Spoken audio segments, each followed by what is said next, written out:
그럼 저희가 이제 명도 얘기를 많이 듣고 있는데 이 명도에서 제일 힘들었던 물건은 어떤 물건이셨어요? 그 명도라는 것을 갖다가 법원에서 입찰을 하면서 명도를 못 내주고 하는 경우가 있으면 이거는 이치에 안 맞지요. 안 맞죠, 안 맞죠, 안 맞죠. 가족이 없는 80살 먹은 할머니가 혼자 살고 있는데 이 할머니가 정신이 왔다 갔다 하는 분이에요. 어느 때는 똑똑해가지고 알아서 나 이사 갈 거야 하다가 또 어느 때는 치매가 걸려가지고 또 형설수설 그 집에 앉아 예고하러 갔을 때 문을 탁 여는 순간 양냄새가 너무 나는 거야.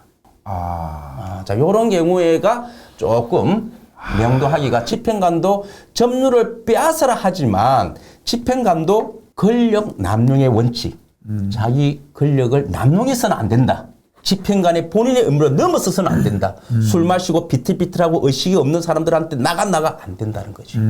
그래서 그럴 때가 이제 집행관들이 굉장히 힘들고 그럴 때가 집행관들이 저 가족 없는 저 치매 노인을 구청의 사회복지과로 또 공문서를 보내가지고 이런 사람이 있으니까 노인복지법 뭐 20조에 의해서 어떻게 수용이 되나 안 되나 뭐 그런 것을 집행관이 상당히 고민을 해야 되는데 과연 이럴 때 이 집을 낙찰받을 때 우리 낙찰자는 집행관이 이렇게 하게끔 자기도 적극적이게 해야 되거든요. 그런데 그렇죠. 집행관 입장에서는 채권자가 아무 말이 없으면은 합의가 안 됩니까? 합의해 보세요. 저런 걸 어떻게 명도합니까? 이러는데 집행관은 무조건 집행을 해야 됩니다. 네네네. 노인복지에 보내든 그래서 이런 경우가 상당히 우리가 조금 힘들었다. 그렇지만 하기는 했다. 어쨌든 제일 힘들었던 거는 어떠한 무력적으로 힘든 게 아니고 내 마음도 그렇고 명도했을 때 그 점유자가 정말 힘든 상황에 있을 때 더 힘든 거네요. 명도가 못한다는 것은 없습니다.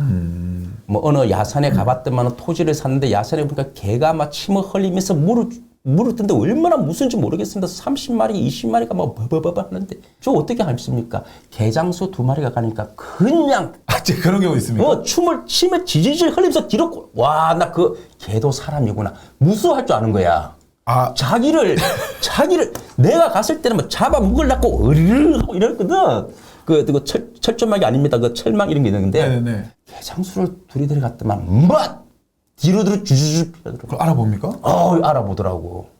맨 처음에는 원칙적으로 하려면 마취 쏘고 한다는데 마취 쏘봤자 하나 쏘고 하면 다시 또 일어나요.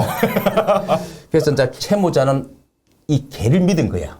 그런데 개를 풀어놓은 거네요. 예, 그래서 저 개는 어떤 식으로 빨리 명도합니까? 옮겨야 될 거 아니야. 네. 그러면 뭐 개들이 뭐 차에 강제로 뭐 들고 올릴 수도 없고 뭐 마치 개는 그렇게 하는 게 아닙니다. 이거를 토할적으로 하면 동물. 저 지방에 토지 같은 거 사실 때 보면은 동물 농장, 오리 농장, 돼지 농장, 사슴 농장 이런 명도를 할 때는 우리가 명도 절차는 예고하고 그 다음에 찾아가지 않으면은 우리가 명도하고 명도해서 물건을 안 가져오면 그 보관하고 그리고 또 안 찾아가면 경매로 처분해 삐고 이게 순서잖아요. 네네네. 동물은 그렇게 하면 안 됩니다. 그럼 동물은 거꾸로. 거꾸로? 어떻게 합니까? 거꾸로 어떻게 합니까? 그러니까 예고 명도, 보관, 경매. 근데 이제 거꾸로 경매부터 하는 거야. 그러니까 이게 바로 이제 우리가 명도를 하게 되면 그 물건을 매각해야 되잖아요. 매각을 하려면 우리는 무슨 매각이 있으면 그냥 하는 게 매각이야. 네네. 그런데 매각을 하려 보니까 시간이 오래 걸릴 수 있어. 왜냐면 안 찾으니까. 그러면 그 물건이 상하는 거 있잖아. 꽃가게, 정육점, 생물, 노량진 수산시장. 이런 경우에는 우리는 매각을 긴급 매각해야 돼. 조기 매각. 보통 우리가 매각할 때는 법에 나와 있습니다. 어떤 법이든 간에 무조건 매각할 때는 일주일에서 10일 이상은 둬야 된다. 그래야 이 물건을 살 사람들이 모이고 만약에 있잖아요. 족장님 저 좋은 물건이 하나 있어. 내가 경매한다. 내가 족장님 알아. 내일 경매를 족장님한테 알려줘. 족장님 내일 아침 일찍 와가지고 족장님을 산다고. 그럼 이거는 경매가 아니잖아. 경매는 경쟁에서 매각이거든. 법에 딱 나와 있어. 무조건 일주일에서 10일 이상. 법에 민법이 돼 있고 민사집행법이 돼 있거든. 그래야 이 물건을 살 사람이 정상적인 사람을 모집하고 공정하게 지내야 되잖아요. 그런데 그렇게 하자니 생물이 죽어삐잖아. 다금바리가 죽으면 어떻게 되겠습니까? 비싸지요. 다금바리 먹어봤지요? 네네, 먹어봤습니다. 저는 못 먹어봤는데 좀 사주세요. 다금바리가 죽으면 집행관 손해배상이야. 그럼 어떻게 되겠습니까? 빨리 매각해야 되거든. 그래서 우리 이걸 갖다 조기 매각이라고 민사집행법에 나와 있어요. 조기 매각. 그 자리에서 빨리 매각하자. 노량진 수산시장 명도 그겁니다. 조기 매각. 그 반면에 이런 동물 같은 데는 이 수십 마리를 어떻게 옮깁니까? 그리고 동물들이 경매가 됐을 때는 대부분 있잖아요. 채무자가 사료를 안 줘요. 이왕 넘어갈 거. 그러면 동물들이 비실비실 해가지고 지금 막 중리사냐고. 그렇죠. 그 중에서 동물들도 임신해도 있을 건데. 네. 그래서 이거를 갖다 어떻게 하냐면은 아까는 조기 매각이잖아. 네. 이거는 사전 매각. 사전매가. 차를 싣고 옮기는 수도 없고 옮기다가 멀미로 죽을 수도 있고 그래 되면 그 책임은 누가 지겠냐고. 그래서 법원에다가 이런 동물 농장을 산 사람들은 이제 명도를 할 때는 A4 용지에다가 내가 글을 올려야 되겠지. 동물들이 지금 가보니까 배가 고파가지고 눈이 휙 돌아가 있고 채무자는 찾아가라. 동물들을 데리고 이사 가라고 해도 이사를 가지 않고 지금 보니까 비실비실 죽어가고 있고 또 이런 동물들을 데리고 내가 다른 장소로 옮긴다 하더라도 그 장소에 갔을 때는 또 예상하지 못한 전염병이 예상이 된다. 또 옮기는 도중에 폐사할 수도 있다. 그렇죠. 지금 보니까 임신도 좀 한 동물들이 보이고 이래서 이것을 사전 매각을 해주시기 바랍니다. 햇비는 그 자리에서 매각 안 사 일주일까지 안 가고 유찰. 다음에 바로 유찰에 가 바로 또 유찰. 그래가지고 이제는 딱 팔렸다. 그 돈을 집행비용을 공제하고 네. 남으면은 채무자한테 채무자 이름으로 콩닥하고 그러면 그 물건 산 사람은 가져갈 거 아닙니까? 네네네. 가져가고 안 그러면 내가 샀다. 내가 싸게 샀다. 그러면 나는 내 거니까 사람만 내보내면 되잖아요. 그러면은 비용도 안 들어가고 아주 쉽게 명도를 하는데 왜 일반인들은 이것 때문에 마음고생하고 돈은 돈대로 들어가가지고 돈을 수없이 깨주고 너무 쉽게 할 수 있다는 거죠. 아까 이제 80대 노인이 계셨고 하면 힘들다 했잖아요. 그럼 요즘에 경매 중에서 많이 나오는 것 중에 하나가 요양병원이 나오거든요. 아, 예, 예. 이 요양병원 그러면 명도를 어떻게 하나요? 자, 우리가 요양병원, 사우나, 그리고 고시원, 그리고 또 실내 골프장. 골프장. 이런 물건의 공통점은 뭐냐면 제3자 물건입니다. 자, 골프장 같은 경우에는 자기 그 안에 보면은 골프 회원들이 자기 물건을 가지고 있을 거 아닙니까? 요양원이 채무자만 명도한다면 아무 있을 때 그 안에 환자들이 있잖아. 네. 자, 그래서 제가 아까 말한 대로 요양만 제가 설명하자면 이게 다 공통점인데 여러 명이 살고 있는 이런 물건은 일단은 대금 납부했잖아요. 네. 대금 납부해야 내가 소유권이 넘어왔잖아. 네. 자, 이럴 때 내가 이제 찾아러 가가지고 채무자 어떻게 됐어? 뭐 나가자 하면은 요양병원, 사우나 내 돈 내놓은 거. 골프장은 내 그 회원 것. 빨리 내 거를 승계해달라고 난립니다. 그쵸. 난리죠. 그 중에서도 요양병원은 또 라이온병 환자가 또 붙어 있어. 네. 그래서 이런 경우에는 저 같은 경우에는 총알 바주로 안 나갑니다. 먼저 앞에 나가지 않는다. 왜? 채무자하고 너희끼리 싸우라는 거지. 그리고 현재 요양원이라든지 사우나라든지 실내 골프장에 있는 사람들이 경매가 돼서 소유권이 넘어갔다고 모르는 사람도 있을 수 있습니다. 그래서 못 모르고 계속 쿠폰을 끊는 사람도 있어. 이래 되면은 또 사람들이 어떻게 되겠습니까? 피해자가 생기겠지요. 네. 그러니까 저는 대금을 납부하고 난 뒤에 그 인근에 네. 희망 요양원은 소유권이 바뀌었습니다.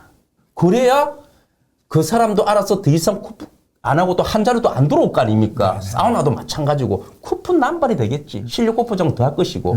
그래서 소유권이 바뀌었습니다. 잠시 후 법원에서 법 집행을 할 예정입니다. 이렇게 해야 이게 뭐지 하면 채무자를 만날 거 아닙니까? 네. 그럼 뭐 채무자하고 회원들끼리 붙이게 만들어야지. 나는 빠져있고. 그리고 되면 이제 웅성웅성 되는데 문제가 뭐냐면은, 저 같은 경우에는 이런 내용을 대금 납부하고 나서 임대명령 신청하면서 바로 집행관실에 집행해놨고 시작합니다. 그래야 전화 걸어보니까, 법원에 신청한 거 맞거든. 맞아요. 맞죠. 자, 그래서 제3자 물건들은 쉽게 명도하자. 그러니까 쉽게 하는 게 내가 전면적으로 붙는 순간 그래도 시간이 많이 걸리고 이렇게 붙어야 돼요. 네. 충분하게 자기들끼리 지금 붙는다고 그러면 이게 아니군 해가지고 이제 가족들이 이제 다른 데 알아봐야 되겠다 가지고 웅숭숭합니다. 내가 먼저 처음부터 붙었다 해서 빨리 진행하지는 않아요. 그래서 이게 이렇게 하면 훨씬 유리합니다. 그리고 나서 집행 예고하면은 또 집행관님이 또 법원 신분증 차고 양복 입고 다 갑니다. 이렇게 해가지고 하면 이제 또 웅숭웅숭합니다. 집행은 언제까지 나가라 하더라도 이제 채권자한테 그러죠. 내가 비록 언제까지 나가라 했지만 야, 저 사람도 안 나가면 어떻게 할 거냐. 이렇게 하는데 네. 벌써부터 흔들립니다. 그리고 있다가 나중에는 일부 사람들은 이제 이사 가는 사람도 있고 또 어떤 낙찰자들은 한자를 안고 사는 사람도 있을 수도 있겠지요. 제일 중요한 것은 뭐냐면 그 채무자가 운영하고 있는 원무권 하지요. 네. 조금 그것만 인도받으면 끝이거든. 한자도 나갈 사람은 나가고. 근데 그 중에서 내가 느낀 것이 뭐냐면은 나이롱봉 한자를 채무자 쪽에서 조금 투입하는 경우가 있더라고. 네네네. 그래서 안 나가고 누워 있었잖아요. 그래서 이제 이런 경우에는 보통 이제 하면은 뭐 실컷 술 마시고 낮에 오가지고 이제 옷 갈아입고 있는 경우가 있겠지. 네. 그런 저는 이런 경우에는 조조 집행해법입니다. 공휴일 집행은 법원에 허가를 맡아야 되지만 네. 조조 집행은 집행관할 때 내가 조조 집행 가겠다면 그럼 그렇게 하세요 이렇게 하지요. 왜? 조조 집행은 노무자가 30% 더 들어갑니다. 그 조조 집행은 언제 하냐? 일주일 되자마자 새벽에. 요양병원 새벽 되면 날폰 한 적 없어요. 보통 9시, 10시 돼서 출근하는 거 아닙니까? 그래서 빨리 탁 끝내삐고 골프장 같은 경우에는 제가 큰 골프장도 해봤는데 이 골프장도 또 채무자 편들이 또 있어 팀들이. 그래서 저런 경우에는 이제 휴일날인데 이제 그 전기를 먼저 끊어삐고 휴일 그 골프장 뭐 휴일 할 때 그때 사람들 안 올 때 소위 말해서 뭐 어린이날 뭐 소위 말하는 뭐 석가탄신날 운동하러 안 올 때 그럴 때 이렇게 하는 경우도 있고 근데 그 정도 되면은 다 알아가지고 나갈 사람 나가고 그래서 비용 안 들고 쉽게 이렇게 합니다. 천자복님은 뭐 좀 아니까 말을 너무 쉽게 하는데 보통 뭐 낙찰자 입장에서는 부닥치면 그렇게 안 될 건데 안 되는 게 아니고 여러분 해보십시오. 해보시고 이렇게 하시면 됩니다. 우리 뭐 족장님 그 유튜브 나가게 되면 댓글 달면 제가 댓글도 답도 해드릴게요. 걱정하지 마시고 이런 거 있다는 것만 알고 있으면 된다. 그러니까 뭐 헬스장이나 사우나라든지 고시원이라든지 골프장이라든지 이런 것들은 보면은 예를 대로 이 집기 같은 게 다른 사람일 수도 있고 사람들이 수시로 계속 오기 때문에 명도할 때도 문제가 있기 때문에 이제 저희가 조조 집행을 하는 거거든요. 아무도 없을 때 최소한 그렇죠. 한 사람이라도 작을 때 명도를 해야지만이 훨씬 수월하기 때문에 맞습니다. 그리고 네. 이런 마찰도 그렇고 그다음에 점유자 같은 경우에도 방심을 할 때죠. 왜냐하면 대부분의 집행은 오전이라든지 오후에 하는데 새벽에 자고 있는데 누가 들어오면 모르잖아요. 그렇죠. 이런 것이 이런 여러 가지 상황 때문에 조조 집행을 하고 있는 것이고 실질적으로 이렇게 많이 진행되고 있는 것 중에 하나죠. 네. 헬스클럽은 제가 보니까 10개 중에서 9개가 네. 이건 명도 안 해도 되겠더라고. 왜냐니까 헬스클럽은 대부분 그 물건이 채무자 게 아니야. 리스야, 리스. 리스 그렇죠. 렌탈. 네. 그래서 리스 렌탈에 전화하면 바로 와. 그래서 그 리스 렌탈이 대부분이 PC방, 헬스장, 인쇄소 같은 그 기계 있잖아요. 네, 큰 거. 먼저 우리가 그런 물건을 그 낙찰받을 때 이 안에 있는 물건이 리스나 렌탈이나 그거 알고 들어가면은 입찰 가격 작성하는 데도 많이 도움이 될 것 같아. 부담이 없고. 하여튼 너무 감사합니다. 혹시 또 다른 게 또 뭐가 있을까요? 제가 너무 많이 물어본 것 같은데 지금. 아닙니다. 아닙니다. 저는 족장님 유튜브는 그냥 풀고 싶어가지고. 아, 네, 감사합니다. 뭐 적당하게 이야기해가지고 뭐 하는 것보다는 아예 그냥 오픈. 언젠가는 누가 오픈할 건데 차라리 내가 먼저 오픈해야지. 네. 그래서 오늘 이 명도에 대한 이야기 정말 너무 많이 해주셨는데요. 예, 예. 혹시 마지막으로 저희 구독자들에게 한마디 해주시죠. 현직에서 좀 30년간 근무하다가 제가 많이 느꼈습니다. 그러면서 우리 회원님들, 낙찰자들 데리고 입찰법정에서 그 옛날에 참 입찰도 진행해보고 했는데 조금 고칠 점은 저희들이 많다는 것을 알았지만 그게 잘 안 되니까 여러분들이 조금 명도에 대한 기본 지식만 좀 알고 있으면은 참 좋겠습니다. 그리고 경매명도 백문백답에는 제가 느낀 그 내용이니까 한번 읽어보시고 많이 도움이 될 것 같습니다. 정말 큰 노하우에서 너무나 감사드리고요. 저희 또 다음에 기회가 될 때 네, 네. 모셔서 더 재미난 얘기 많이 나눠보도록 하겠습니다. 네, 오늘 너무 수고하셨습니다. 수고했습니다. 네, 감사합니다. 네.